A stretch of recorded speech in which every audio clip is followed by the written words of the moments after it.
What do you make of the latest results from the Herald's Resolve political monitor, which show that half of voters say Australia should not accept refugees from either side of the conflict, and two-thirds think that military equipment shouldn't be supplied?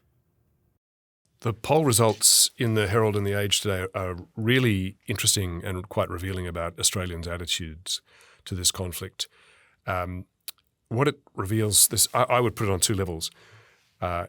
If there's a direct contest for Australian support between Israel and the Palestinian people, at the moment at least, the tendency is clearly to support Israel first.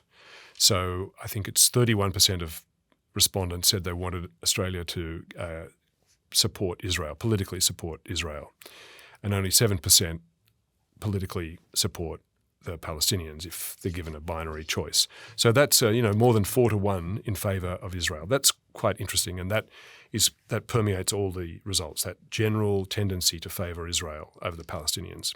Interesting, right? Because we didn't have that information until this poll was published. The other great lesson I would take from these, Samantha, is that Australians don't want anything to do with this fight. They do not want it here. They don't want, and this is a tradition, this is a long-standing fact of Australian opinion.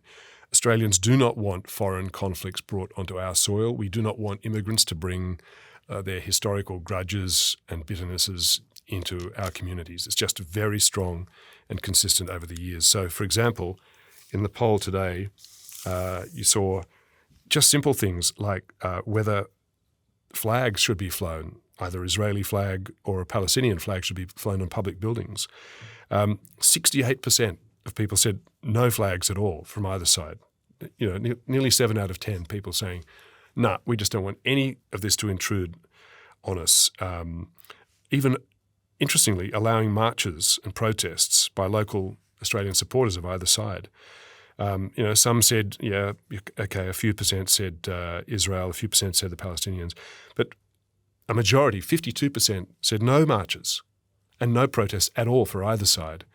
Now, that's interesting because it's a contest between our principles, right? Free speech and freedom of association on the one hand, and the impulse to just resist getting any involvement with this foreign religious nationalist contest on the other side of the world. And most people just would rather suspend freedom of speech and association just to make sure that this doesn't infect Australia. Fascinating. I mean, are you surprised by that? I definitely saw the 52% believing that marches and protests shouldn't be allowed amid concerns they're making Australia less safe. I was quite surprised. I was too. I really was. I suppose a poll doesn't allow people to express, to get out of the confines of the options presented to them. So they might have said protests are okay if they're well controlled, because people, I think, have been distressed by a lot of the scenes that they've seen, by a lot of the behaviour of, there's been expressions of anti-Semitism, there's been violence, there's just been ugliness, and nobody wants to see that. So perhaps if people had confidence that the marches and protests could be better controlled, maybe the answers would be different. But on the evidence so far, it really is interesting that the public would rather cancel all protests and suspend the rights to demonstrate altogether, as long as it means that this foreign war and these long-standing bitternesses aren't imposed on the Australian community. Now we are more than 5 weeks into the war. So how much pressure is there on Israel at this point to show restraint? Are we reaching a tipping point of sorts? The pressure only increases. The trend is all one way, and that is for leaders elsewhere, publics elsewhere, to increasingly recoil in horror at the suffering of civilian Palestinians in Gaza, and to call on Israel, yes, to show more restraint. And, Israel is better. Israel has been conducting itself better, as you would expect. I mean, Hamas is a bunch of terrorists. They're a bunch of baby-murdering terrorists whom they've been proscribed by the Australian government as a terrorist group for many years. Israel is a nation-state and a democracy, and with that comes status, responsibility, and as a democracy, implied extra care and value for the rights and lives and welfare of individuals, including innocent civilians on the other side, even in a war, on the other side of the border in a war. So Israel has had higher standards applied, and it has acted better. I mean, for example, Hamas didn't let any of the Israeli civilians know that they were coming over the border to murder them. In the case of Israel, of course, it's given plenty of warning to civilians in Gaza to get out of the way of a combat zone. Israel lets civilians flee combat zones in advance. Hamas doesn't. And in response to US pressure in particular, Israel has introduced more and more humanitarian measures, humanitarian pauses, humanitarian corridors. Unfortunately, these all appear to come grudgingly and reluctantly from Netanyahu at American request, which makes it look insincere, and Israel doesn't get much credit for it. And yet it's doing it, and we should acknowledge that as the weeks have gone by, it has become more attuned to the needs and suffering of the Palestinian civilians on the other side of the border. And this question seems to be particularly acute at the moment with the reported deaths of patients in the Al-Shifa hospital, Gaza City's main medical facility. It's a prime target in Israel's battle to seize control of the northern half of the Gaza Strip because Israel says the hospital sits atop of these tunnels that house a headquarter for Hamas fighters. So what could Restraint look like now for Israel, given that the IDF obviously has this goal of wiping out Hamas? Well, I'm not a specialist in urban warfare, so you're going to have to forgive me. I haven't consulted one, although I did extensively quote one a couple of weeks ago. Colonel retired Mike Kelly. But there have to be a number of ways of infiltrating tunnels in sensitive places where Hamas has very deliberately built them to endanger the lives of civilians in Gaza. The Israeli Air Force is putting great store by bombing to collapse from the air to collapse tunnels. There are ways of infiltrating tunnels on foot. I don't know the details in the terrain well enough to make specific recommendations. I do note, though, that Jordan reportedly has sent drones with medical equipment to hospitals in Gaza.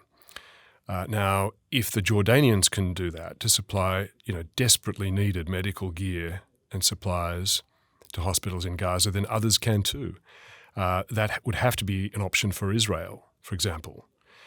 It would have to be an option for Iran, which, remember, is the great backer, sponsor, and founder, in fact, of the Hamas movement. Iran is providing thousands of drones to Russia to wage its war against Ukraine.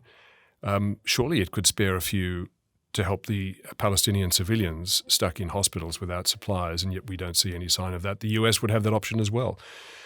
So there has to be room to supply more humanitarian aid by many more countries, including those on the borders of Gaza. And we seem to be seeing greater calls for a ceasefire in Gaza. Foreign Minister Penny Wong recently spoke of steps towards a ceasefire, but she fell short of calling for one. And you've written about this. You said Wong did go a step further than the United States, which has called for humanitarian pauses. So why not just call for a ceasefire? Why is this such a raw nerve?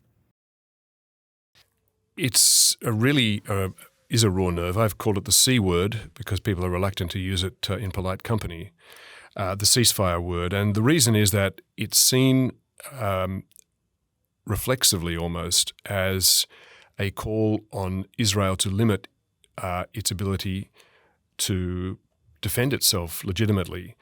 And you have to remember that just over 2 weeks ago, there was a UN General Assembly vote calling on a ceasefire and putting all the responsibility on Israel. Australia abstained from that. There were 120 countries that voted for it, calling for a ceasefire immediately. Australia abstained because that resolution made no reference to Hamas or the barbaric attack Hamas had just waged, targeting and murdering Israeli civilians, and there was no way that so Australia, 44 countries abstained, and a dozen more or so opposed it. So that was that call for a ceasefire was clearly a call on Israel to not defend itself, and so that's why this word ceasefire has become so sensitive. Penny Wong did not use it in that way. Penny Wong was much more cautious. Penny Wong, like the Albanese government overall, firmly defends the right of Israel to protect itself. What she called for was steps towards a ceasefire, steps which would include, as she said, the return of hostages that Hamas is holding, that would require Hamas also to lay down arms and stop killing, not just one-sidedly putting all the burden of responsibility on Israel. So what she said was actually measured, even-handed and cautious, and of course was immediately misunderstood and deliberately misrepresented by her critics as simply calling for a ceasefire, which is not exactly what she was saying. And I am wondering, though, about the moral standing of countries around the world who are weighing in on this conflict. Has this conflict revealed perhaps a lack of moral courage by leaders around the world? I mean, given that calls for ceasefires don't seem to be going anywhere, should countries around the world be perhaps required to do more than call for a ceasefire? Yes, absolutely. And, the Palestinian cause of the Palestinian people for decades, many decades, has been used by despotic regimes, oppressive regimes, to deflect attention from their own repressions of their own people. Notably, many of the Sunni dictatorships in the Middle East, the Iranians, a range of Muslim-majority countries where governments have found it convenient to rally public support by condemning Israel, purportedly in the name of protecting the Palestinians, and yet they do nothing for the Palestinians. The Sunni Arab states that claim great sympathy and support and solidarity with the Palestinians aren't accepting any as refugees, don't want any, and are pointedly refusing to accept any. Some of them send financial aid, but that's about it. And around the world, again, it's being used, the cause is being used not actively to support the Palestinians, but actively to undermine Israel and to attack the US and the West more broadly. And we see that from the Russians and the Chinese, for example, using this as a simple pressure tactic while offering no concrete help whatsoever to the Palestinians. And what do you make of the United States? We keep hearing Joe Biden express displeasure at the amount of innocent lives being lost in Gaza. And yet, of course, the United States is still giving billions of dollars in military aid to Israel. So I've seen it suggested that, this is toothless because it means that their pressure on Israel to use restraint is toothless, because all they can do is sort of say, well, show more restraint or else. Well, it's not quite that simple, because if I'm supporting a friend under pressure, under siege, in desperate need, trying to fight for his or her life, I have a certain amount of leverage when I'm the main protector of that person in advising them on how to protect themselves. And we've seen again and again Israel, usually grudgingly and slowly, but accepting American pressure and accepting American advice. And we talked already about how Israel, under American pressure, has increased the humanitarian concerns and number of steps they're prepared to take. So it's not quite as simple as the Americans are just giving unconditional support and the Israelis just brush them off. The Israelis, Netanyahu, has taken heed, and he has applied some of the measures the Americans are demanding. There have many areas of disagreement. The most prominent at the moment is Netanyahu saying Israel is determined to occupy the Gaza Strip after the war, and the Americans are saying, So we've yet to see how that'll be resolved. And Just a follow-up question about the countries around the world that, similarly to Israel, have a high moral standing. Should they be urging Israel to give Palestinians self-determination, given the belief by many that this is at the heart of this never-ending conflict in the Middle East?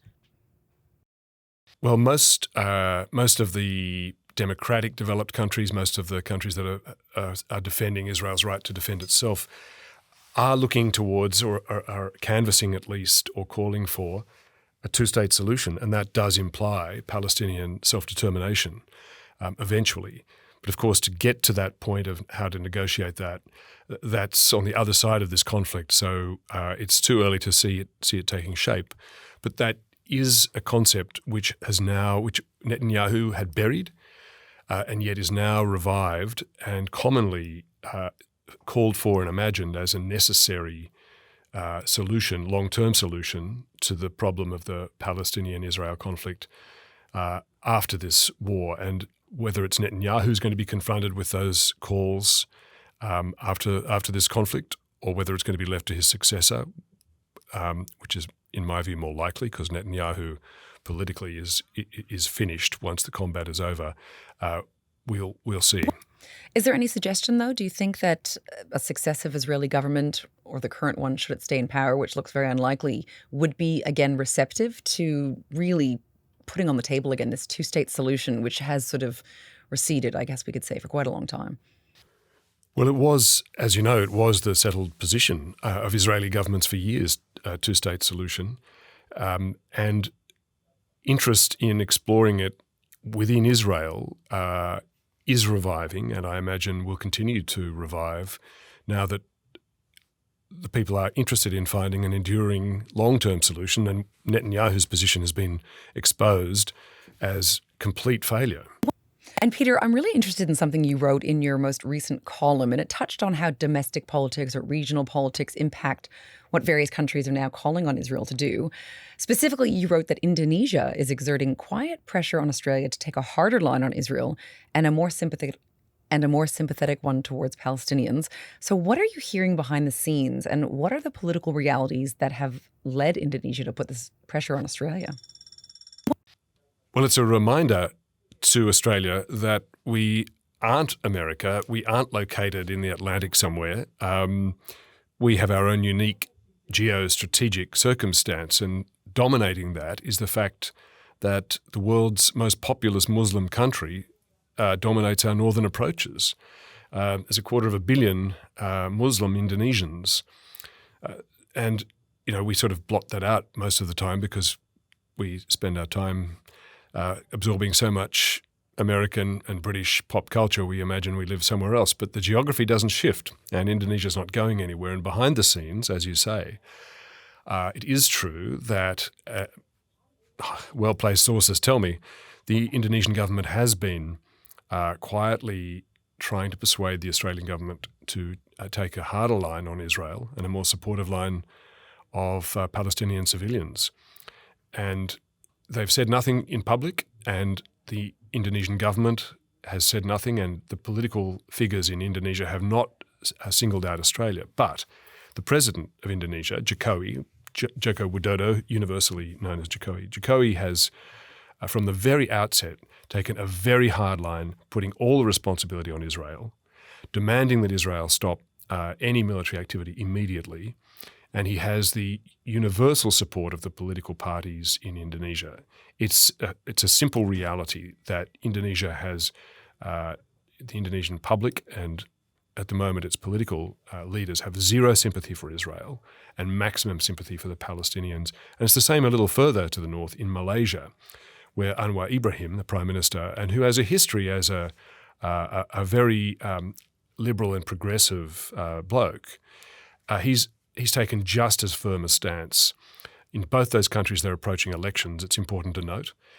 And there is a possibility, and I should go back one step, in both Indonesia, in both Jakarta and Kuala Lumpur, political leaders generally do criticize the West, broadly speaking, as hypocritical, because countries, including ours, demand that Russia obey the international rules of international law, and that China obey international law, but are seen to be giving Israel free rein. So while Australia hasn't been singled out yet for any particular attention or special love on the streets of Jakarta or Kuala Lumpur, there's always that prospect, especially with an election campaign coming up. And that pressure has been felt by Penny Wong in particular. She knows that that's happening, even though the rest of us generally blot it out. And it has helped inform the way that she has talked about this conflict, including her decision to go a step beyond the US administration in talking about steps towards a ceasefire. And so do you think these last 5 weeks have really let the general public in on just how much domestic politics play into the fate of civilians in a place like Gaza as leaders around the world attempt to appease their own populaces? Yes, it's just a reminder, I suppose, of how vivid and powerful those long-standing dividing lines are between the Islamic world and the Jewish world.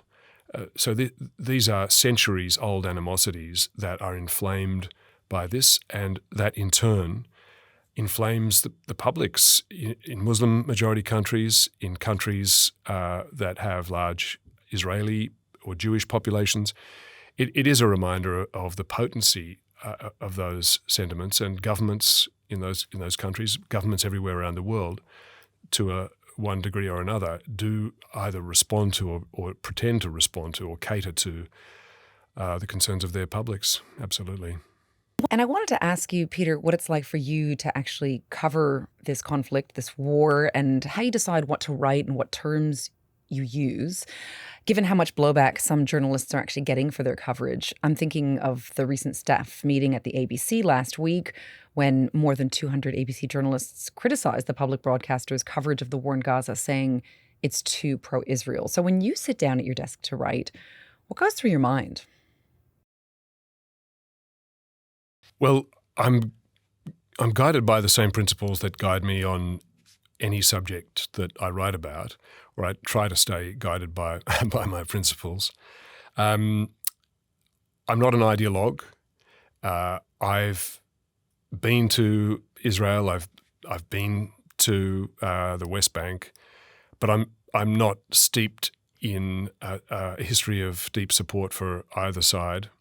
I'm not a Jew and I'm not a Muslim, and that also helps me to keep some objectivity. But really, I just apply the same principles of objectivity and principle. And so, look, nobody really ever asks me this, Samantha, but so thank you for the opportunity to trip up and expose myself here. But my North Star in writing about Australian politics is always the national interest. I'm not invested in any of the parties. I have no particular love for any of them or any particular politician.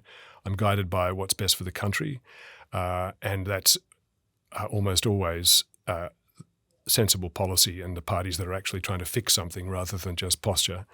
In international affairs, likewise, what's best for the civilized order in the world?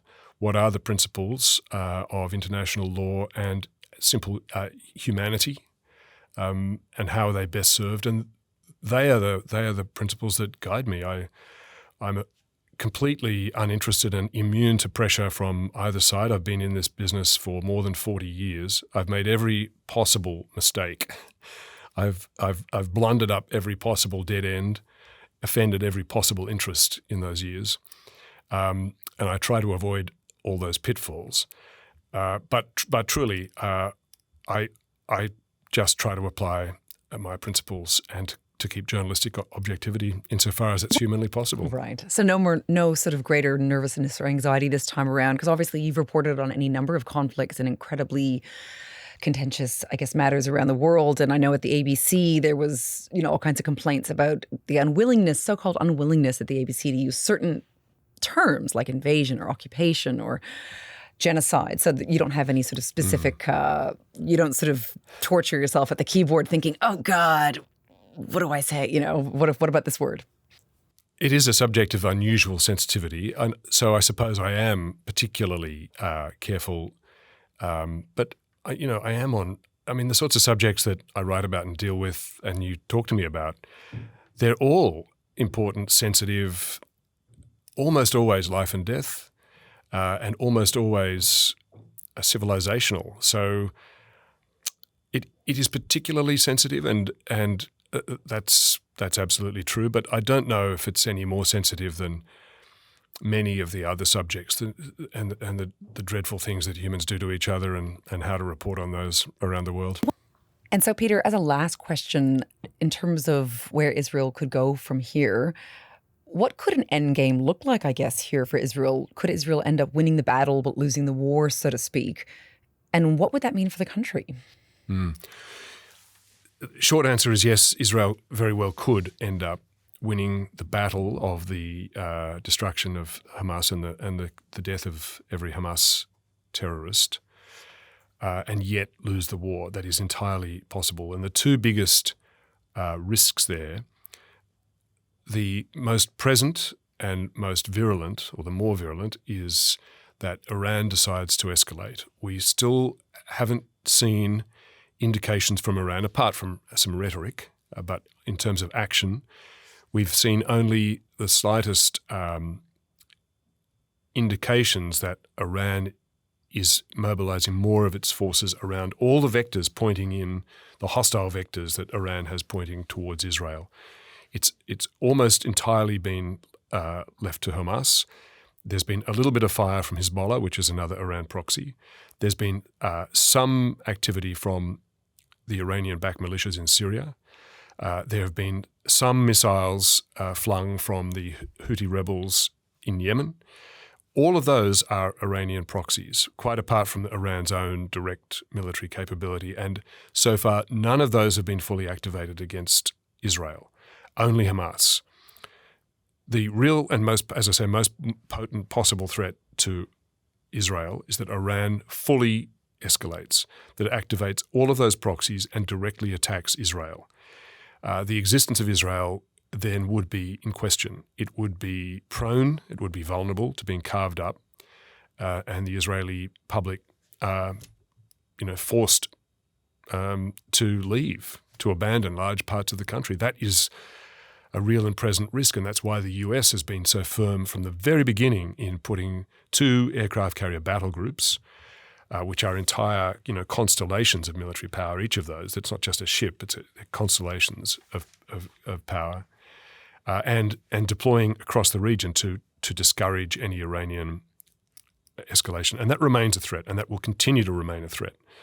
But so far, so good. The second equity, really, or the second threat, I suppose, that Israel faces longer term, is that it loses the support of the countries that have supported it so far. And the longer this goes on, this conflict goes on, the more that innocent Palestinians are seen to be suffering and dying at Israel's hands, the more international support for Israel is tested. And so the countries that are closest to Israel, physically closest to Israel, that have relations with Israel or had recently normalized ties, they may well be forced to abandon ties to Israel.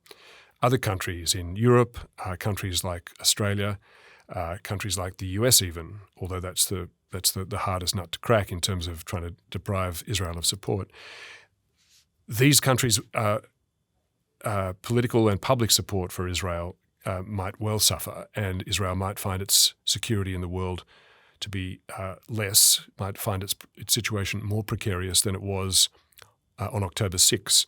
So escalation from Iran, isolation from the world, these are the two big risks, and they would be the reasons that, as you put it at the outset, Israel could well win the war, win the battle, and lose the war. Thank you, Peter, so much again for joining us. Happy to, Samantha.